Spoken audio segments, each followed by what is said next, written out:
എല്ലാവർക്കും നമസ്കാരം. ഞാനിവിടെ ചെയ്യാൻ പോകുന്നത് മുള്ളൻ തിളപ്പിക്കാൻ പോവുകയാണ്. അതിനുള്ള സാധനങ്ങൾ മുള്ളൻ ക്ലീൻ ചെയ്ത് വൃത്തിയാക്കി കഴുകി വെച്ചിരിക്കുന്നതാണ്. പിന്നെ ഉപ്പ്, മല്ലിപ്പൊടി, മുളക് പൊടി, ഇഞ്ചി, പച്ചമുളക്, ഓയിൽ, തക്കാളി, ചൊറുക്ക, ഉലുവ, മഞ്ഞൾപ്പൊടി, കറിവേപ്പില. ഇത്രയും സാധനങ്ങളാണ് നമ്മൾ ഉപയോഗിക്കാൻ പോകുന്നത്. ഇത് എണ്ണ ഒഴിക്കാം.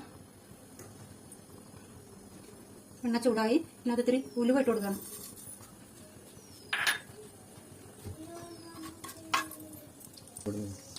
ഞാൻ സവാള ഇട്ട് കൊടുക്കുകയാണ്.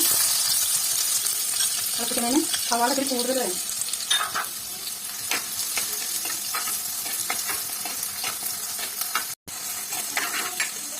കറിവേപ്പില,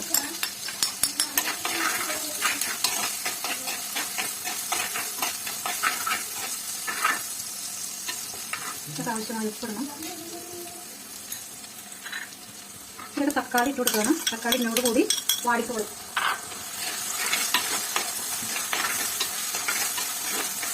വാടിക്കഴിഞ്ഞു നമുക്ക് മഞ്ഞൾപ്പൊടി, മല്ലിപ്പൊടി, പച്ചമുളക് പൊടി, അപ്പോൾ ഇതെല്ലാം ഒരു മൂപ്പായി അതിൻ്റെ വെള്ളം ഒഴിച്ചു കൊടുക്കണം.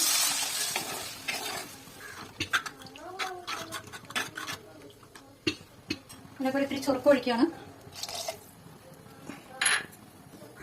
തിളക്കണം. തിളച്ച്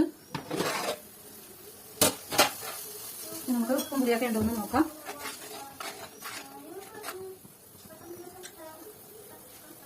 എന്നിട്ട് ഞാൻ മീനിടുകയാണ്.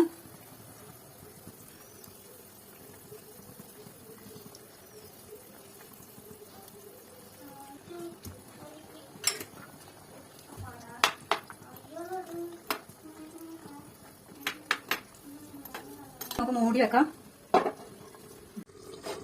അതുകൊണ്ട് തിളച്ച് വെന്തു പറ്റി. ഇപ്പോൾ തിളപ്പിച്ച മുള്ളൻ കറി റെഡിയായി.